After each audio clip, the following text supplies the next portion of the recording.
Bismillahirrahmanirrahim. Assalamualaikum warahmatullahi wabarakatuh.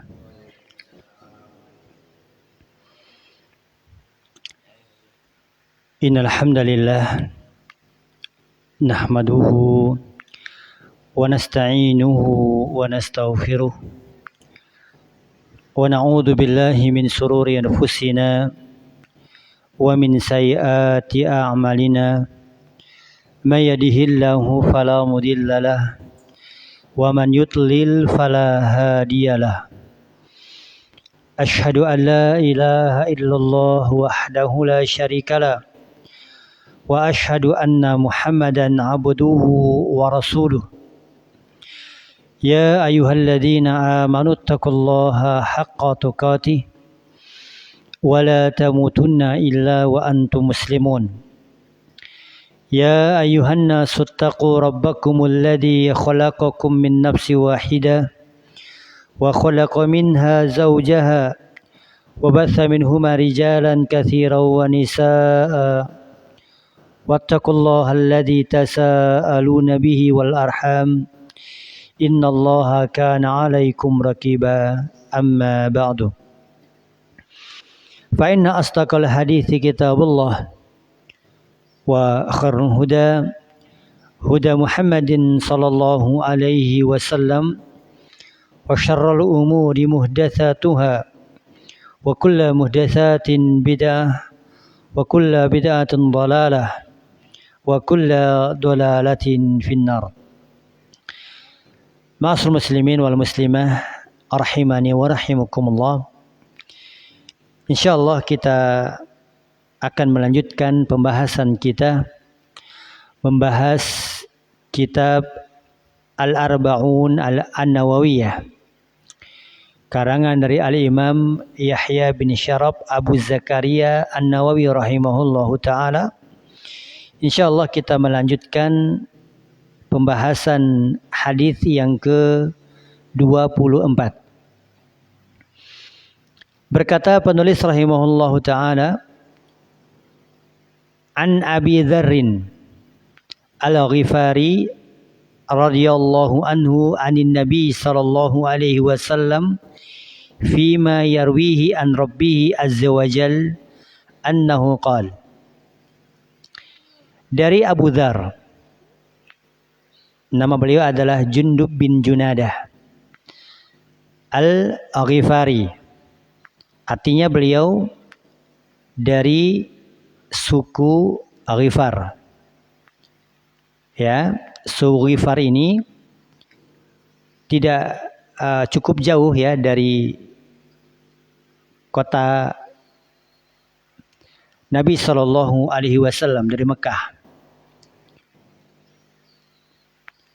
Dan Abu Dzar ini beliau adalah termasuk dari as-sabiqunal awwalun, para sahabat di antaranya yang pertama-tama masuk ke dalam agama Islam. Dalam riwayat, beliau ini adalah orang yang kelima di antara deretan para sahabat. Semoga Allah Subhanahu wa taala memberkahi kehidupan beliau. Kata beliau, anin Nabi sallallahu alaihi wasallam, dari Nabi sallallahu alaihi wasallam, fima yarwihi an Rabbih, dari apa yang telah diriwayatkan dari Rabbnya azza wajal.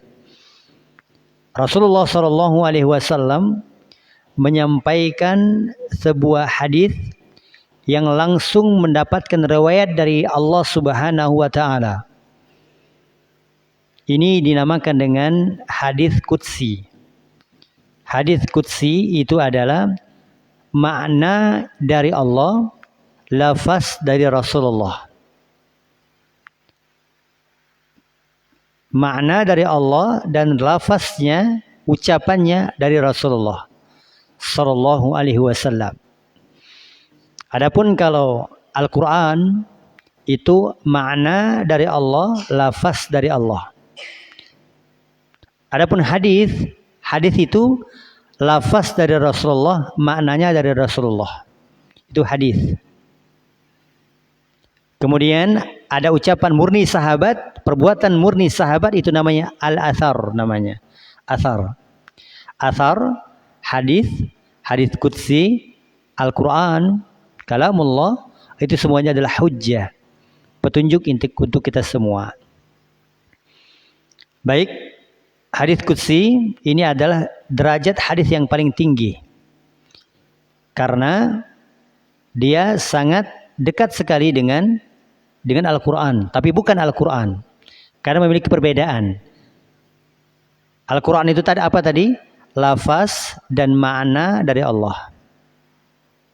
Lafaznya, maknanya dari Allah. Adapun hadis qudsi, lafaz dari Rasulullah, adapun makna dari Allah Subhanahu wa taala. Banyak perbedaan antara hadis qudsi dengan ayat Al-Quran. Banyak perbedaan. Perbedaannya adalah kalau ayat Al-Quran itu ketika membacanya merupakan ta'abudiyah. Maksudnya ketika kita membacanya itu mendapatkan pahala per hurufnya. Adapun hadis qudsi tidak. Tetap kita mendapatkan pahala tapi tidak seperti pahalanya membaca Al-Quran. Kemudian kalau ayat Al-Quran itu boleh dibawa sholat. Bahkan merupakan rukun sholat. Adapun hadis qudsi tidak demikian. Tidak boleh kita baca di dalam sholat. Kemudian ayat Al-Quran itu semuanya sahih. Semuanya sahih. Tidak ada ayat-ayat yang dhaif misalnya. Tidak ada ayat-ayat yang cacat, tidak ada. Ayat Al-Quran. Adapun hadis qudsi itu ada yang sahih, ada yang hasan, ada yang dhaif. Dan para ulama pernah mengumpulkan semua riwayat yang sahih dari hadis qudsi itu berjumlah 200 lebih. Ya. Kemudian perbedaan juga antara ayat Al-Quran dengan hadis qudsi itu ayat Al-Quran ya itu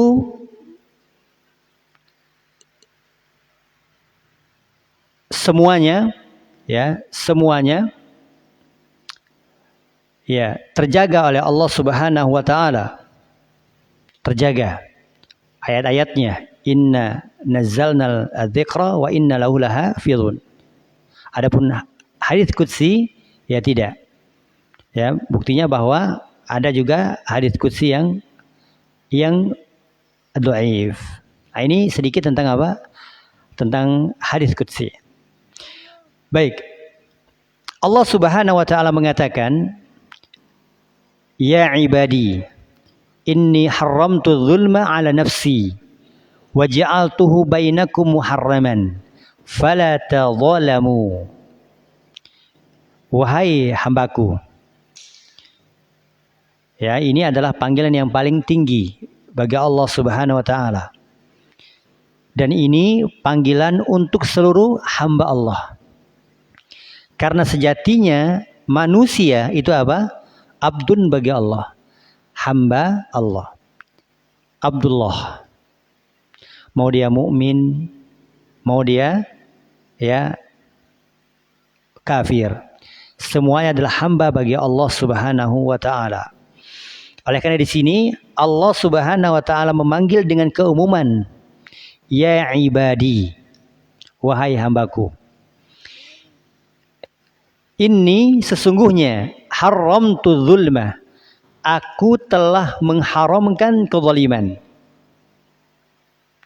Kepada siapa? Ala nafsi, bagi diriku. Jadi Allah Subhanahu wa taala sendiri tidak akan pernah berbuat zalim kepada makhluknya. Allah Subhanahu wa taala tidak akan pernah berbuat zalim kepada makhluknya. Fala yadlimu rabbuka ahada. Dalam surah Al-Kahfi. Dan tidak akan Rabbmu itu berbuat zalim kepada kalian selama-lamanya. Jadi apabila kita perhatikan, Allah itu punya dua. Allah punya hukum, Allah punya ketentuan atau takdir. Hukum Allah tidak akan pernah zalim. Hukum Allah itu pasti baik. Mengapa? Karena Allah Subhanahu wa taala telah membuat hukum itu berdasarkan ilmu Allah yang sempurna. Jadi pasti adil hukum Allah itu. Kemudian Allah Subhanahu wa taala juga punya ketentuan atau takdir. Dan ketentuan dan takdir Allah yang berlaku kepada seluruh makhluknya itu pasti sempurna dan pasti adil. Ya. Kenapa? Karena Allah Subhanahu wa taala telah mengharamkan bagi dirinya kezaliman. Jadi jangan khawatir tentang hukum Allah. Jangan khawatir tentang takdir Allah yang berlaku kepada kita. Itu pasti baik. Itu pasti adil. Tidak akan pernah zalim. Jadi ketika Allah Subhanahu wa taala menerpakan kepada kita sebuah ujian, itu harus kita yakini ujian ini pasti baik. Ujian ini pasti mengandung kemaslahatan untuk kita. Walaupun secara perasaan kita, walaupun secara akal kita, itu pasti terkadang kita memandang itu buruk. Tapi harus kita yakini bahwa seluruh ketentuan hukum perjalanan hidup manusia itu pasti baik. Tidak akan pernah Allah Subhanahu wa taala menzalimi hambanya. Ya, ini harus kita tanamkan di dalam hati. Ya, bahwasanya ini pasti baik. Karena Allah Subhanahu wa taala itu telah mengharamkan bagi dirinya kezaliman, dan Allah Subhanahu wa taala memiliki nama-nama dan sifat-sifat yang terpuji lagi maha mulia. Karena Allah Subhanahu wa taala telah mengharamkan kezaliman bagi dirinya, kemudian Allah mengatakan, "Wa ja'altuhu bainakum muharraman fala tadzalamu." Maka aku jadikan di antara kalian itu haram untuk berbuat zalim, maka janganlah kalian saling menzalimi. Ya. Jadi kezaliman itu adalah kegelapan, kehancuran. Zalim itu maknanya adalah meletakkan sesuatu bukan pada tempatnya. Itu zalim. Dan kita tahu kezaliman yang terbesar itu adalah ketika seseorang menyekutukan Allah dalam ibadahnya. Ini adalah kezaliman yang sangat besar. Kemudian kezaliman antar sesama, antar kita semua, itu Allah Subhanahu wa taala akan tangguhkan, Allah biarkan sampai nanti Allah Subhanahu wa taala akan menyidang.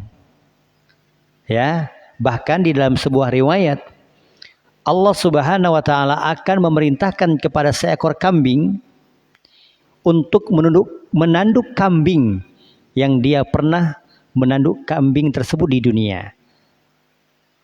Ya, Allah perintahkan untuk menanduk. Itu yang terakhir kali. Oleh karenanya mereka nanti akan dimatikan oleh Allah Subhanahu wa taala. Baik, ini sudah kita bahas ya pada pertemuan yang lalu. Kemudian yang kedua, ya ibadi, wahai hambaku, kullukum dhalun illa man hadaituhu fastahduni ahdikum. Wahai hambaku, seluruhnya kalian itu tersesat, kecuali orang-orang yang aku beri hidayah, maka mintalah hidayah kepadaku, niscaya akan aku beri hidayah tersebut kepada kalian. Ini yang kedua, bahwa kita semua hamba Allah itu tersesat. Kita tidak tahu apa-apa. Oleh karenanya, kita semua muasal lahir ke dunia itu tidak mengetahui apa-apa. Sebagaimana Allah Subhanahu wa taala mengatakan, "Wallahu akhrajakum min butuni ummahatikum la ta'lamuna syai'a Dan Allah yang telah mengeluarkan kalian dari perut ibu-ibu kalian dalam keadaan tidak mengetahui apa-apa. Ini semua asal muasal kita. Tidak ada manusia yang lahir langsung menjadi ulama, menjadi syekhul Islam, tidak ada. Siapapun dia. Nabi SAW itu adalah pilihan Allah. Manusia pilihan Allah. Itu pun masih menempuh jenjang manusia ini. Tidak tahu apa-apa. Terbukti bahwa Nabi diajari oleh malaikat Jibril.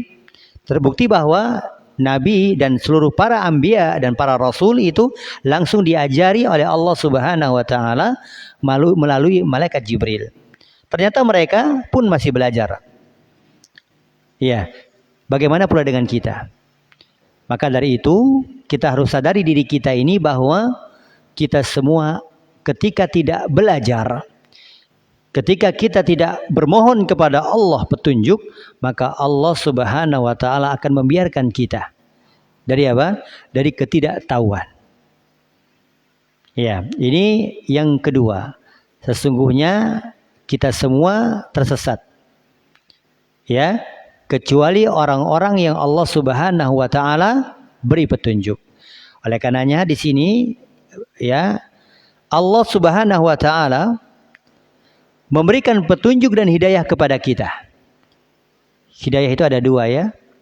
Hidayah fit thoriq, ya, hidayah di atas petunjuk, di atas jalan. Ya. Kita bersyukur kepada Allah.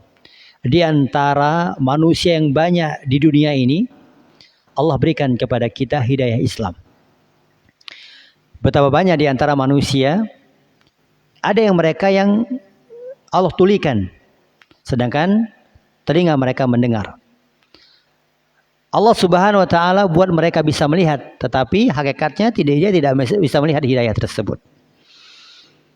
Iya, maka hidayah itu sangat mahal. Karena hidayah itu sangat mahal, maka kita beruntung mendapatkan sesuatu yang sangat mahal ini.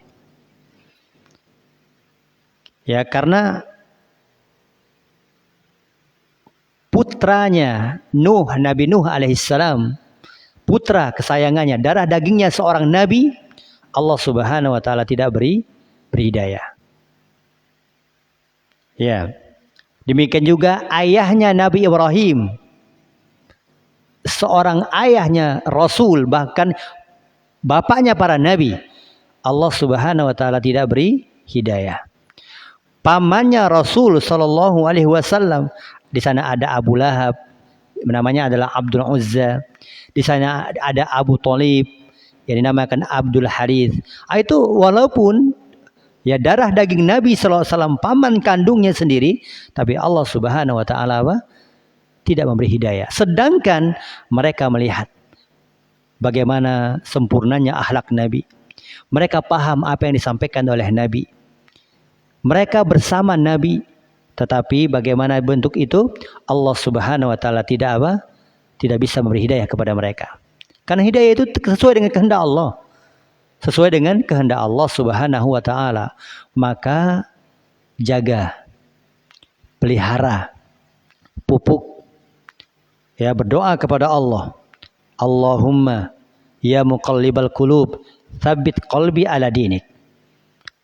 Ya Allah, yang membolak-balikkan hati, tetapkan ya ini hidayah ini ya di dalam hati ini. Itu yang kita minta kepada Allah Subhanahu wa taala. Baik, yang ketiga ya ibadi kullukum ja'iun, wahai hambaku, sesungguhnya kalian semua itu ja'i, lapar. Illa man at'amtuhu fastad'imuni ut'imkum. Sesungguhnya kalian itu lapar, kecuali orang yang aku beri makan.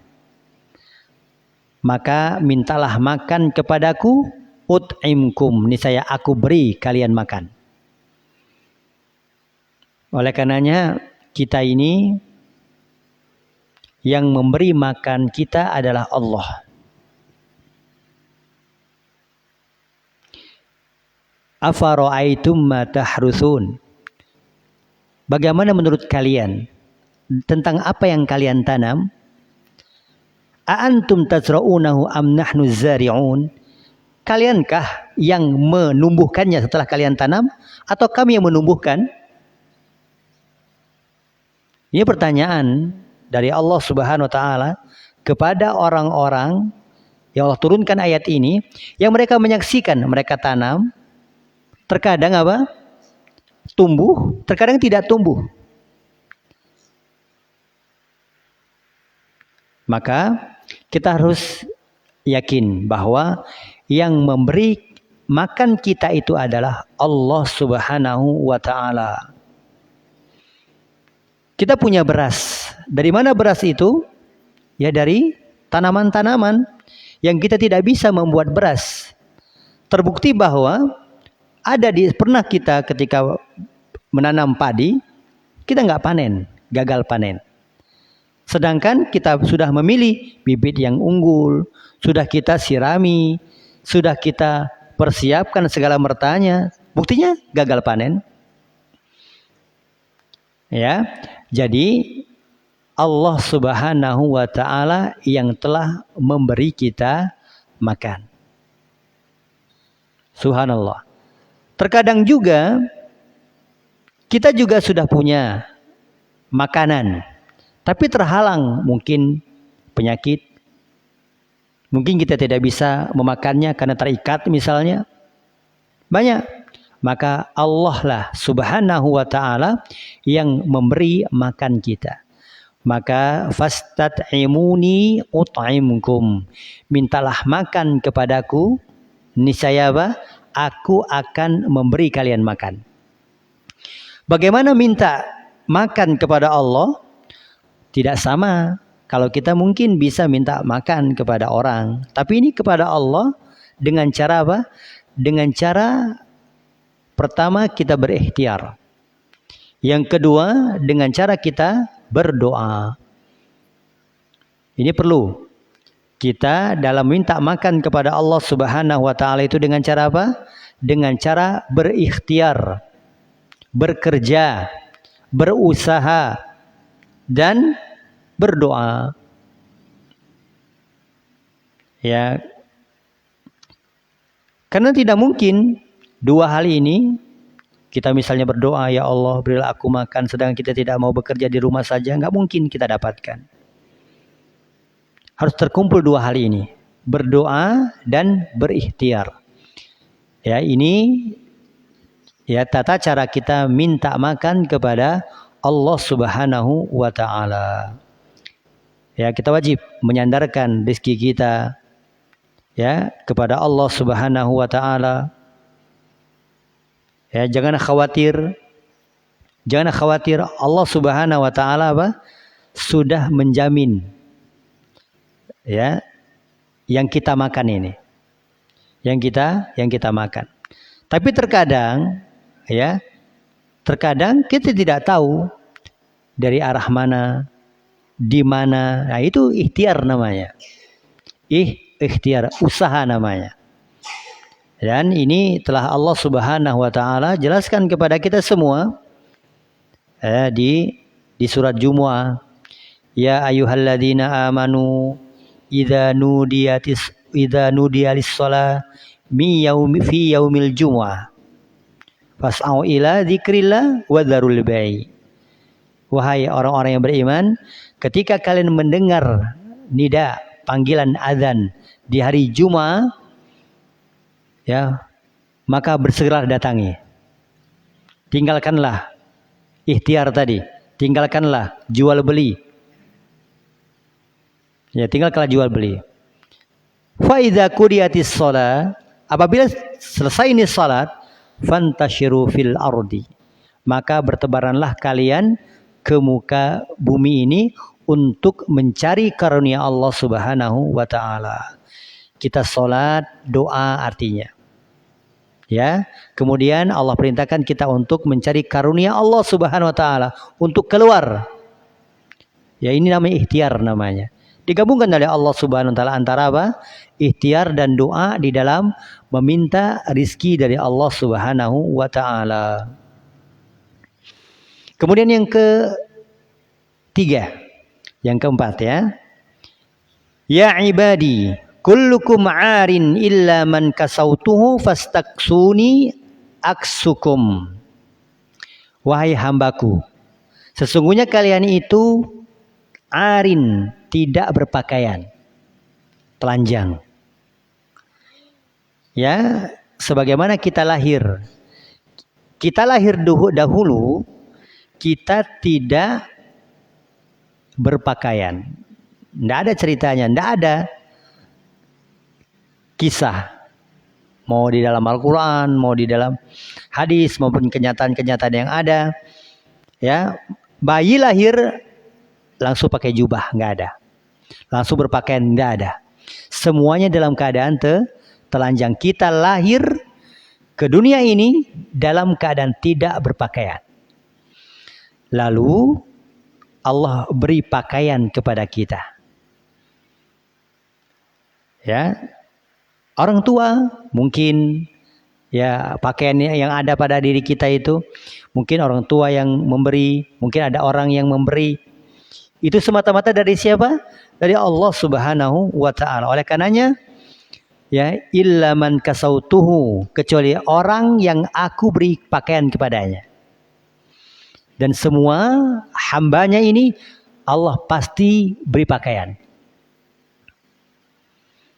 Maka fastaksuni aksukum, maka mintalah pakaian kepadaku, maka niscaya aku beri kalian pakaian. Sama, ya, meminta kepada Allah pakaian itu pun dengan cara apa? Berdoa, dengan cara berikhtiar, bekerja, berusaha. Niscaya Allah Subhanahu wa taala pasti beri kita pakaian. Ya, ini ya yang keempat. Kemudian yang kelima, ya ibadi. Ya, sampai sini kemarin ya. Ya ibadi, innakum tukhti'una bil-laili wan-nahari. Wahai hambaku, sesungguhnya kalian itu melakukan kesalahan dan dosa di malam dan siang hari. Subhanallah.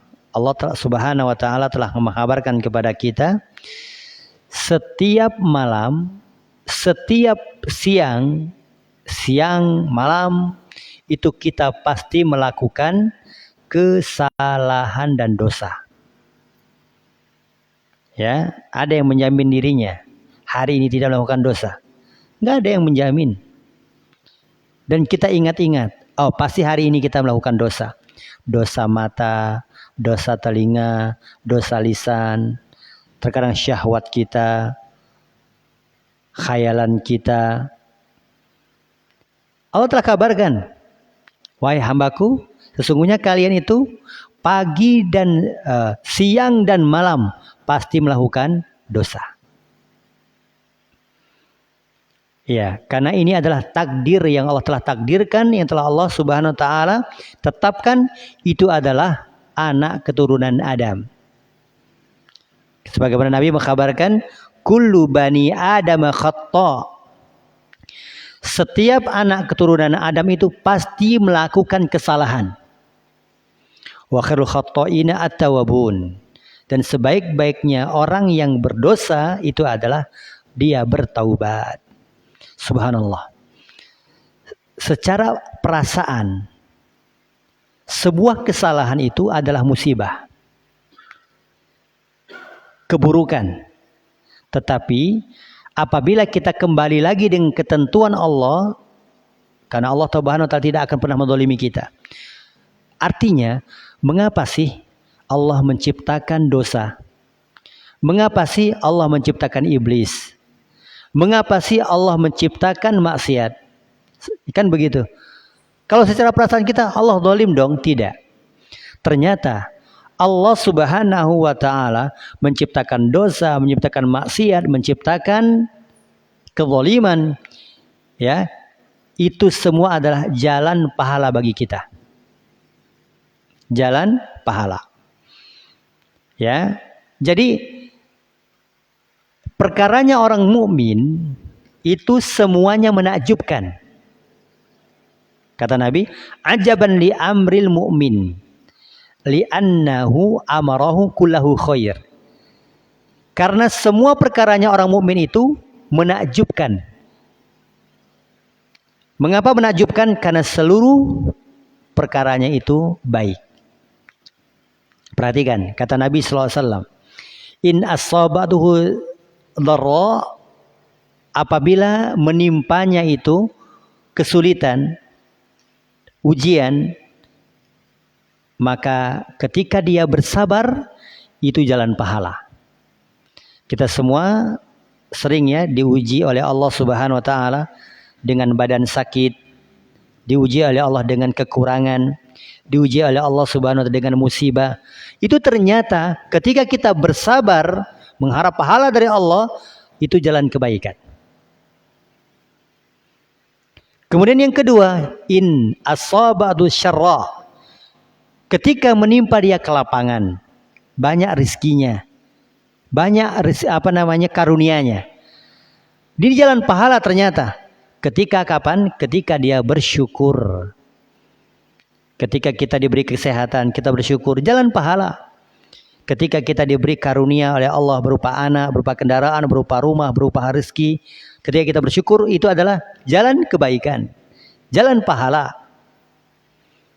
Nah, yang ketiga, wa idza aznaba, apabila dia melakukan dosa, ternyata kita ini melakukan dosa, melakukan maksiat, itu jalan pahala. Kapan?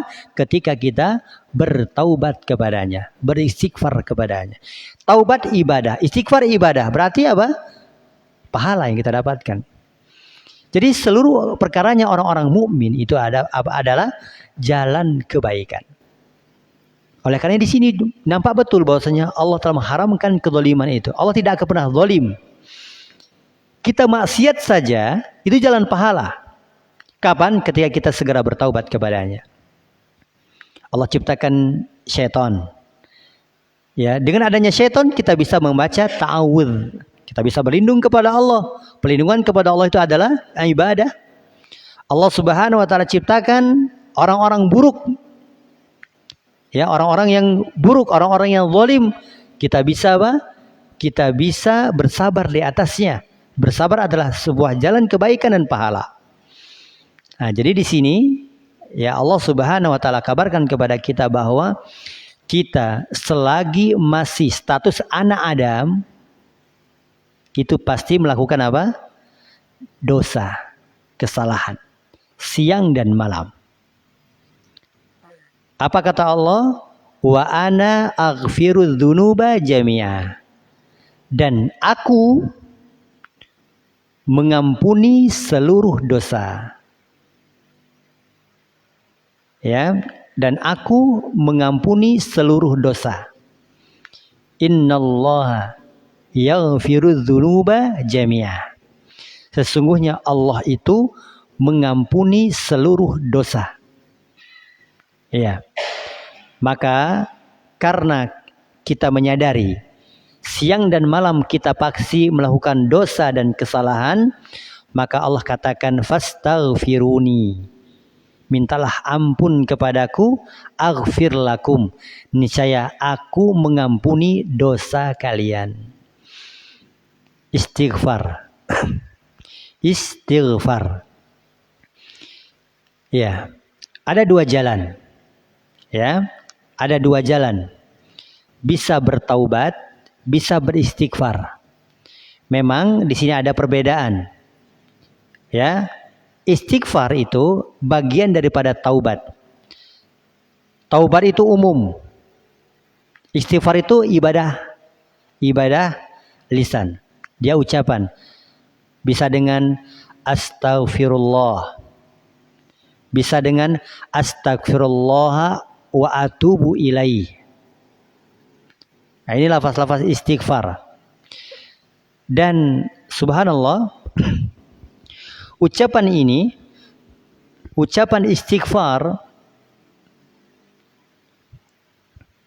adalah ucapan yang mudah. Tetapi bersama kemudahan itu, terkadang kita sulit. Terkadang kita sulit mengamalkannya. Astagfirullah. Astagfirullah. Mengapa kita sulit? Karena satu, ya, kurang pembiasaan. Kedua, karena kita belum tertanam kecintaan kepada kalimat ini. Ketiga, mengapa kita belum tertanam? Karena kita belum apa? Karena kita kurang memahami makna daripada kalimat ini. Ya, cinta itu karena kita kenal. Cinta itu karena kita tahu. Maka apa sih makna kalimat istighfar? Maknanya sangat dalam sekali. Yang kita pahami apa sih makna istighfar selama ini? Apa maknanya? Astaghfirullah. Apa maknanya? Aku minta ampun kepada Allah. Itu saja? Iya. Maknanya begitu. Maknanya yang dijelaskan oleh para ulama, istighfar itu apa? Satu dzambi wa tajawuzu anhu. Apa? Satu dzambi. Artinya Allah tutupi dosa. Wa tajawuz anhu, dan Allah hapuskan dosa itu. Subhanallah. Di sini ada dua makna. Pertama, ketika kita mengucapkan astaghfirullah, maka Allah akan menutupi aib kita, dosa kita di hadapan manusia. Di hadapan manusia. Subhanallah. Ya, sangat karimnya Allah kepada kita semua. Allah tidak memperkenalkan, mempertontonkan dosa-dosa kita di hadapan manusia. Apalah jadinya kita kalau aib-aib kita ini Allah pertontonkan kepada setiap orang yang kita kenal. Aib kita ini banyak. Dosa ini kita banyak. Seandainya dia tahu, subhanallah, apalah jadinya kita. Dan Allah mengetahui semuanya. Kita satu aib saja diketahui oleh istri kita, malunya luar biasa. Satu aib. Ini satu orang. Oleh karena kita sangat perlu sekali aib kita ini ditutupi oleh Allah Subhanahu wa taala. Oleh karenanya, ya, Allah tidak akan pernah memaafkan seseorang yang dia terang-terangan dalam maksiat. Bangga dengan maksiat. Apa kata Nabi SAW? Ya, inna ummati mu'afah. Sesungguhnya umatku itu semuanya akan dimaafkan oleh Allah, akan diampuni oleh Allah. Ini salah satu kabar gembira dari Nabi kita. Umat Rasulullah SAW nanti akan diampuni oleh Allah Subhanahu Wa Taala. Akan diampuni. Apalagi dia segera bertaubat. Jelas Allah Subhanahu Wa Taala mengampuni. Illal mujahirin, kecuali orang-orang yang terang-terangan dalam maksiat. Dia bangga ketika aib dia diketahui oleh orang. Dia ceritakan tentang aib-aib dia tanpa tendensi apa-apa. Ya, karena kita terkadang boleh menceritakan aib untuk apa? Untuk minta fatwa. Sebagaimana ada seorang wanita ya yang datang kepada Nabi SAW. Wanita ini datang kepada Nabi, ya Rasulullah, lihat, aku sudah hamil. Dan aku hamil ini karena apa? Karena ya berzina. Tegakkan had kepadaku ya Rasulullah. Nah, ini menceritakan aib untuk apa? Supaya bentuk pengampunan. Ya. Jadi astagfirullah maknanya apa tadi? Satu dzambi. Ya, ditutupinya dosa. Ya, nanti pada hari kiamat seorang mukmin itu akan didatangkan kepada Allah Subhanahu Wa Taala. Seorang mukmin. Ketika dia sudah didatangkan kepada Allah Subhanahu Wa Taala, Allah tanya dia, kepada mukmin ini, ata'rifu dzamba kadza? Apakah engkau tahu dosa apa ini? Ya, maka mukmin ini nggak bisa jawab. Saking ketakutannya, saking kengeriannya. Maka Allah tanya lagi, apakah engkau tahu dosa apa ini? Maka mukmin ini hanya berkata dalam hati, celaka aku. Sungguh aku telah melakukan dosa ini. Gak bisa mengelak, gak bisa bohong lagi, ya kan? Maka dia mengatakan, ayya Rabbi, ya wahai Robku, aku tahu. Sampai dia merasa dia pasti hancur dengan dosa ini. Itu antara mukmin dengan dosa pada hari kiamat. Kekhawatiran, ketakutan, ya. Maka apa kata Allah terhadap mukmin ini? Ya, wa ana, dan hari ini, dan dosa ini telah satartuha fid dunia, telah aku tutupi di dunia dulu. Subhanallah. Ini dermawannya Allah Subhanahu wa taala, hikmah Allah. Allah Subhanahu wa taala menjadikan kita tidak mengetahui aib-aib sesama kita. Kita semua punya aib dan itu pasti. Tidak ada yang maksum dan tidak ada selamat dari sebuah aib. Ya. Wa qad satartuha fid dunya wa ana aghfirul yaumul laka. Dan hari ini dosa ini telah aku ampuni. Subhanallah. Ini harapan terakhir seorang mukmin ketika dia berjumpa dengan Allah Subhanahu wa taala. Harapannya apa? Allah Subhanahu wa taala mengampuni dosa itu. Maka ketika kita sudah terbiasa minta ampun kepada Allah dengan bertaubat, dengan membaca istighfar, maka pada hari itu dia pasti diampuni oleh Allah Subhanahu wa taala. Baik, kita azan dulu, nanti kita lanjutkan sebentar baru kita salat Isya. Baik, silakan azan.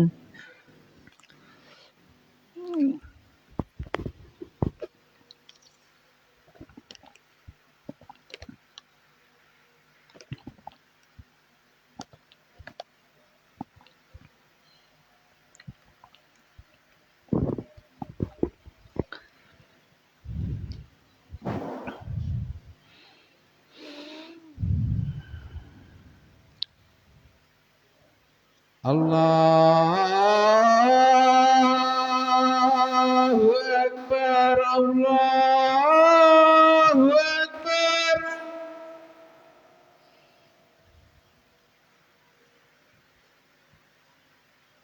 Allahu Akbar, Allahu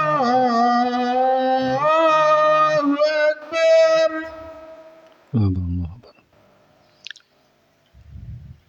Asyhadu an la ilaha illallah.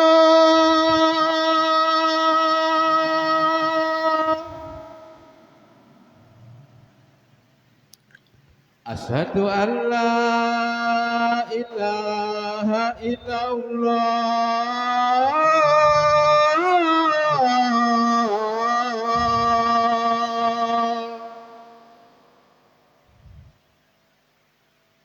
Asyhadu anna Muhammadar Rasulullah.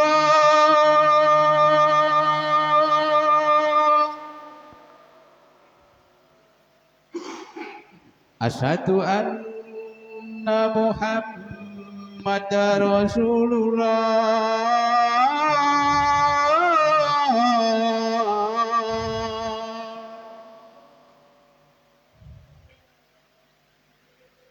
Hayya 'alas shalah.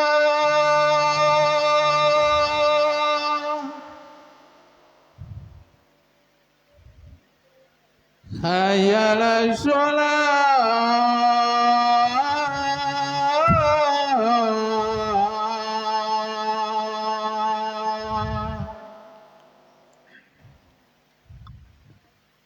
Hayya 'alal falah.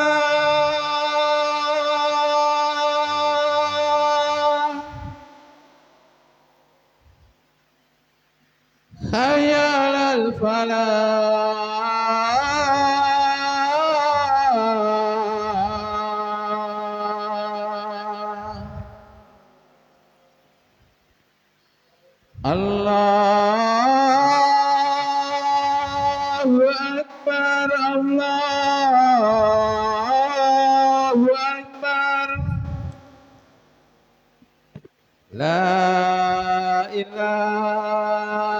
إلا الله.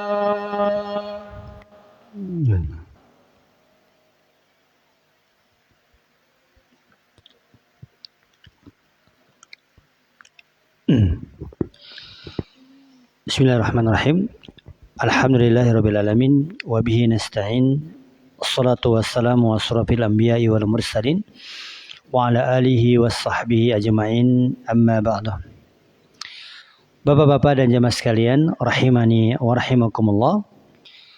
Telah sampai pada ucapan ya ibadi, wahai hambaku, semua kalian melakukan kesalahan siang dan malam. Wa ana aghfiru dzunuba jami'a fastaghfiruni aghfir lakum. Insyaallah kita akan selesaikan lafaz yang kelima ini. Makna yang pertama, bahwa istighfar satu dzambi, ditutupinya dosa di dunia, wa tajawuz anhu, dan diampuni, dibersihkan. Ini salah dua makna daripada kalimat istighfar. Dan subhanallah, keajaiban istighfar ini luar biasa ya. Dia merupakan sebuah kalimat yang ringkas, tetapi apapun bentuk dosa, ketika kita mengucapkan istighfar, istighfar ini adalah kita minta ampun dari dosa-dosa yang telah lalu. Minta ampun dari dosa-dosa yang telah lalu. Ketika kita muhasabah, introspeksi diri, mengingat-ingat, ketika kita temukan ada sebuah dosa yang pernah kita lakukan, disinilah bentuk istighfar. Ya, so dalam riwayat yang lain dari Anas bin Malik, bahwasanya Nabi SAW mengatakan, ya bena Adam, wahai anak Adam, lau balagat dzunubuka ananas sama, seandainya balagat, dosamu itu sampai setinggi langit, ya, tsumma astaghfartani, kemudian engkau beristighfar kepadaku, aghfir lakum, niscaya aku pasti mengampuni dosa kalian. Bayangkan di sini Allah Subhanahu wa taala mengandaikan dosa kita itu setinggi langit. Ya, setinggi langit. Kemudian kita membaca astagfirullah, maka aghfir lakum, Allah Subhanahu wa taala pasti mengampuni dosa tersebut. Kemudian lafaz-lafaz istighfar tadi telah kita jelaskan, ya, sebagaimana yang diajarkan oleh para ulama kita, bahwa bisa jadi kita mengucapkan Allahumma gfirli, Allahumma gfirli, artinya apa? Ya Allah, ampunilah aku. Atau Rabbil gfirli,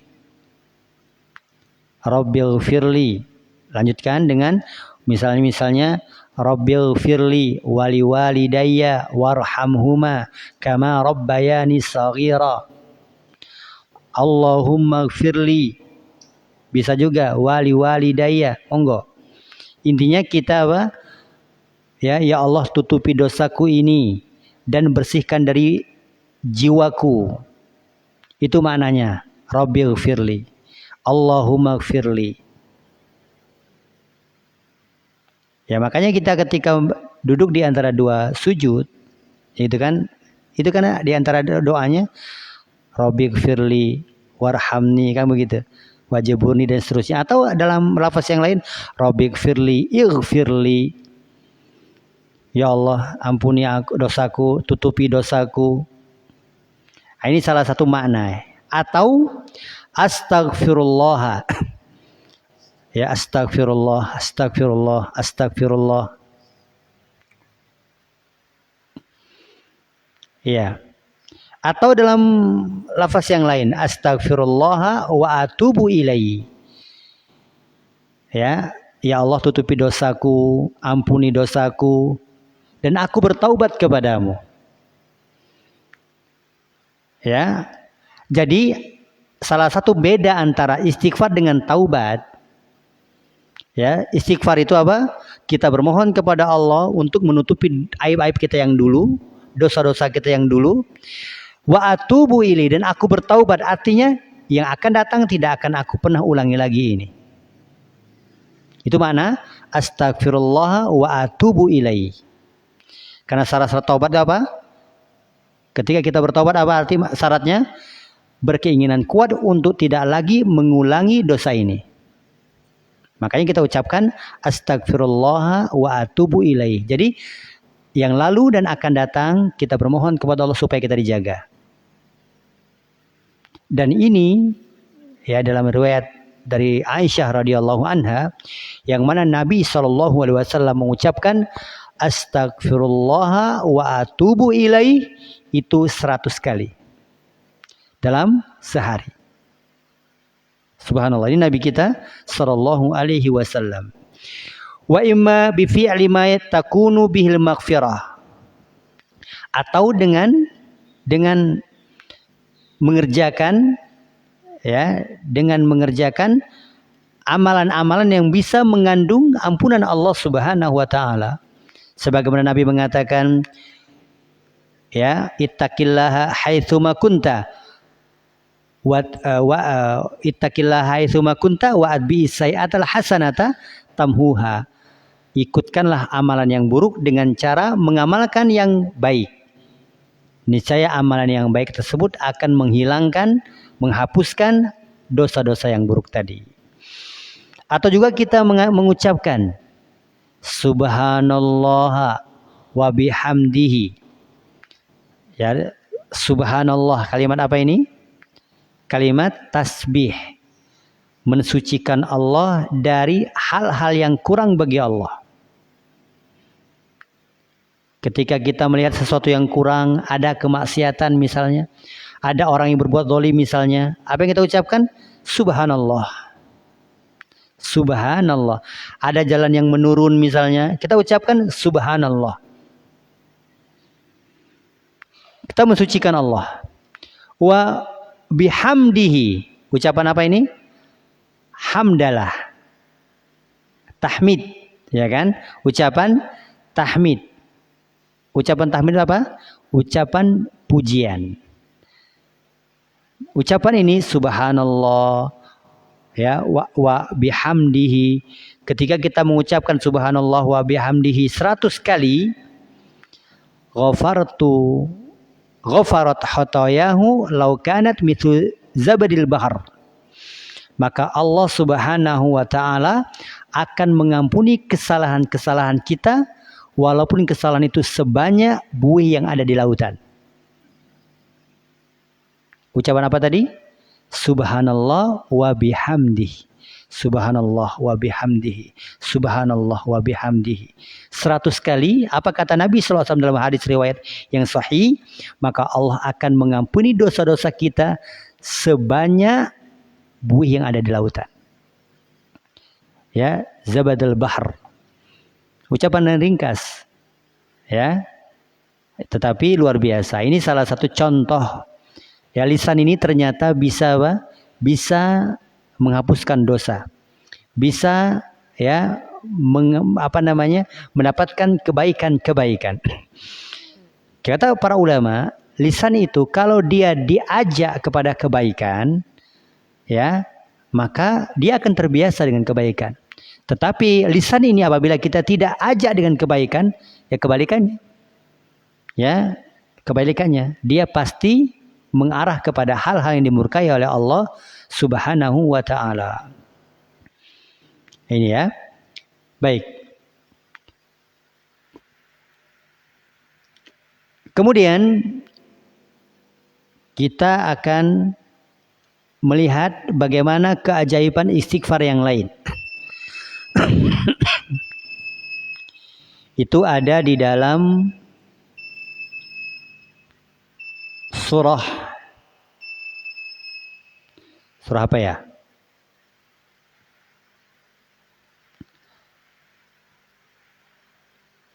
Muzammil. Sebentar, saya lihat dulu.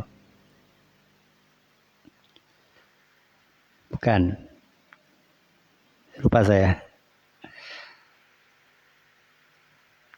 Kolam. Lupa saya. Wanuh kayaknya. Iya. Dalam surat Nuh ya. Ketika Nabi Nuh berdakwah. Ya, berdakwah. Selama berapa? 950 tahun. Jadi umur yang terpanjang daripada manusia itu Nabi Nuh ya. Dakwahnya saja 950 tahun. Beliau berdakwah itu subhanallah. Terkadang dengan terang-terangan. Ya. Wa qala rabbi inni da'autu qaumi lailan wa nahara. Siang dan malam diajak kaumnya. Ya, diajak siang dan malam dalam berdakwah. Ya, kita enggak siang dan malam ya dalam berdakwah. Ya. Tapi hasilnya falam yazidhum du'ai illa firara. Malah mereka lari. Malah mereka, saya ajak mereka, malah mereka lari. Fa inni kullama da'utuhum litaghfira lahum. Tatkala aku mendakwahi mereka, apa tujuan mereka? Supaya mereka itu mendapatkan ampunan dari Engkau ya Rabbku. Masya Allah, ini Nabi Nuh ingin satu apa? Supaya mereka mendapatkan ampunan dari Allah Subhanahu wa Ta'ala. Bukan tujuannya untuk menarik massa, bukan tujuannya untuk mendapatkan hartanya, bukan. Ya, tapi supaya mereka itu diampuni dosa-dosa mereka oleh Allah. Tulusnya Nabi Nuh. Dengan ini pun ja'alu asabi'ahum fi adhanihim. Ya, ketika Nabi Nuh itu berdakwah dengan kata-kata, dengan suara, dengan kalimat-kalimat yang dibacakan ayat-ayat Allah. Mereka apa? Ja'alu asabi'ahum fi adhanihim. Mereka menjadikan apa? Telunjuk-telunjuk mereka di telinga-telinga. Mereka tutup telinga. Nggak mau dengar. Ya sudah, kata Nabi Nuh. Kalau kalian nggak mau dengar. Ya. Akhirnya apa? Nabi Nuh pun pakai isyarat. Ya, ke isyarat. Ya. Apa yang mereka lakukan? Wastaghshaw thiyabahum. Mereka menutupkan pakaian-pakaian mereka ke wajah-wajah mereka. Subhanallah ya.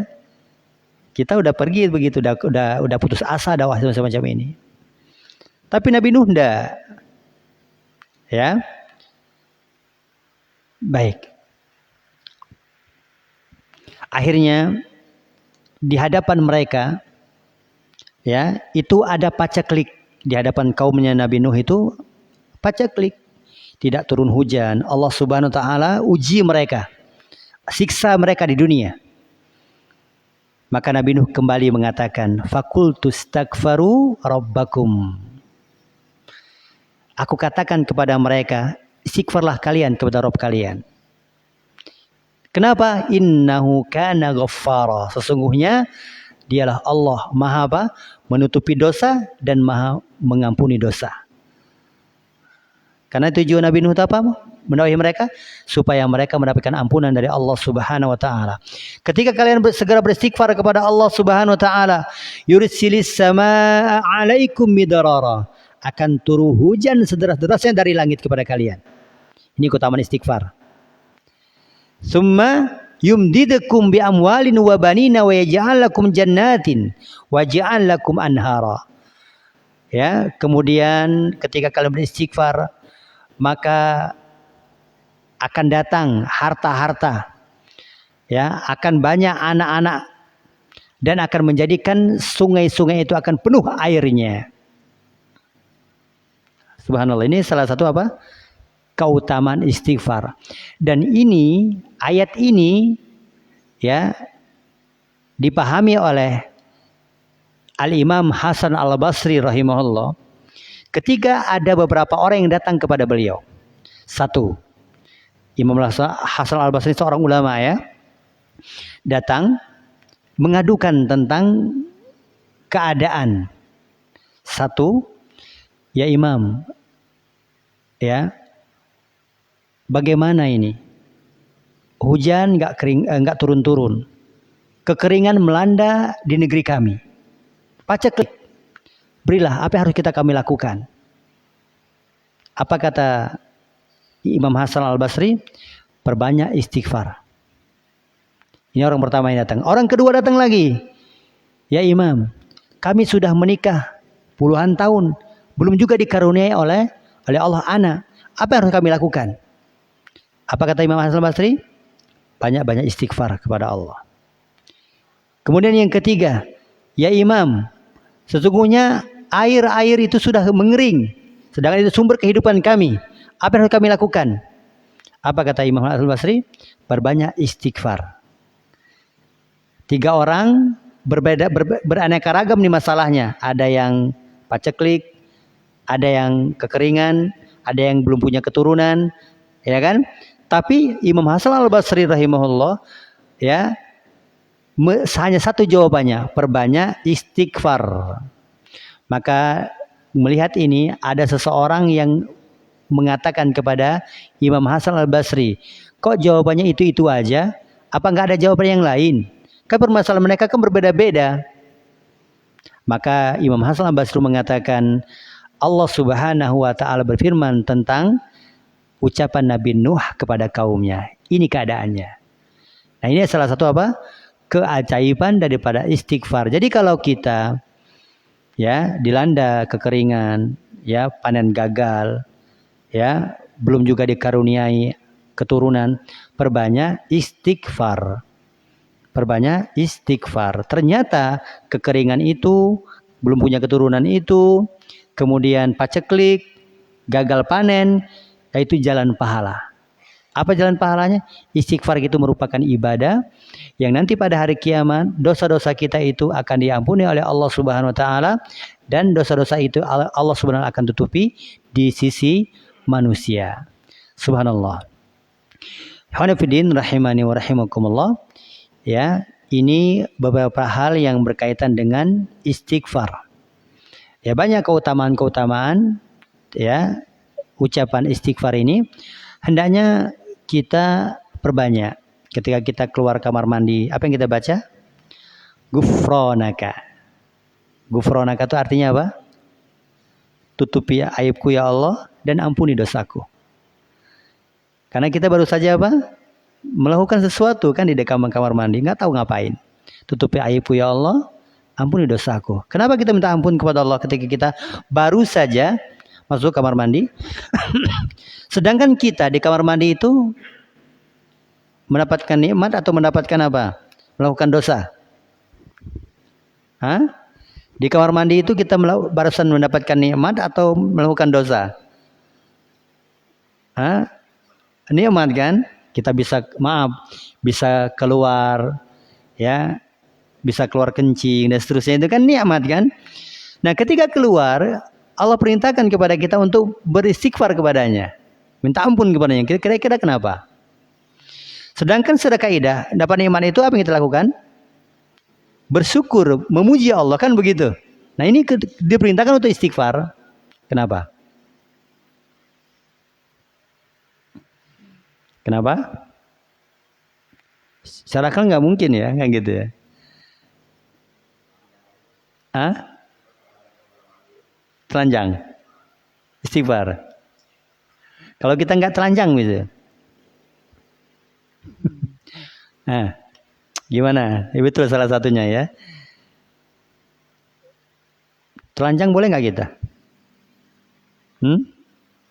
Boleh nggak? Ya boleh. Boleh. Ya. Kapan? Tapi kan itu kan punya ya waktunya. Jangan ya kalau seorang suami di hadapan istri enggak masalah. Iya kan? Maka terkadang itu menjadi sebuah pahala kan gitu. Baik, kenapa kita beristighfar ketika keluar kamar mandi? Tidak mengucapkan alhamdulillah lega.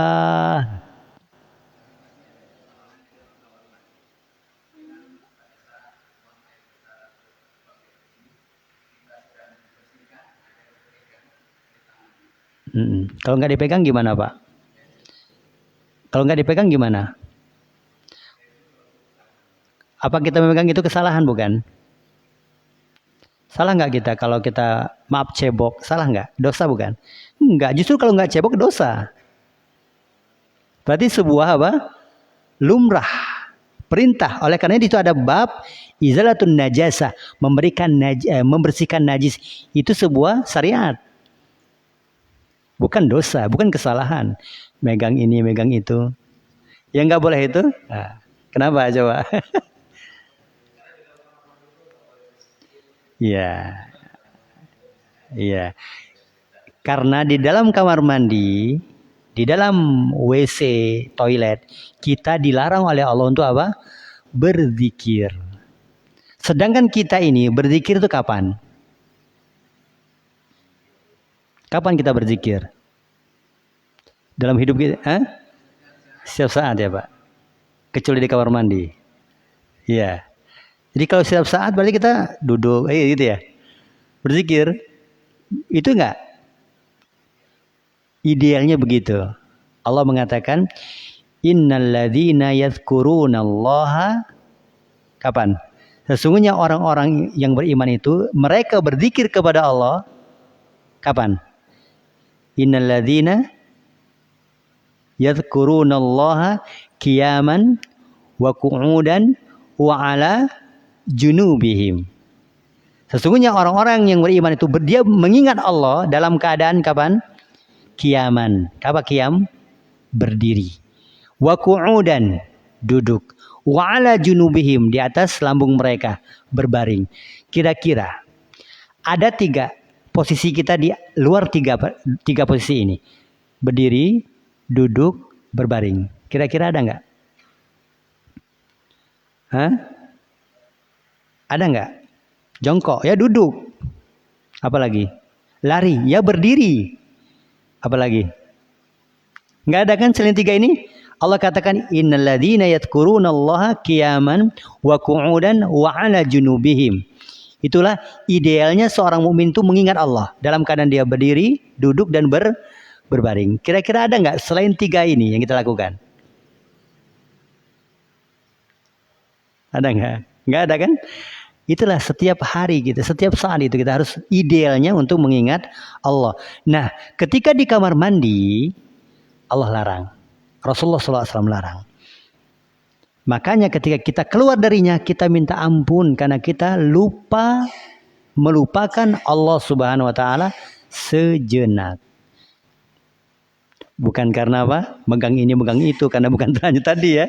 Karena kita tidak diberi kesempatan untuk berzikir dan mengingat Allah. Tidak boleh baca Quran, tidak boleh baca doa, tidak boleh berzikir di dalam kamar mandi. Karena itu adalah seburuk-buruknya tempat. Jadi kalau mau buat kamar mandi jangan mewah-mewah.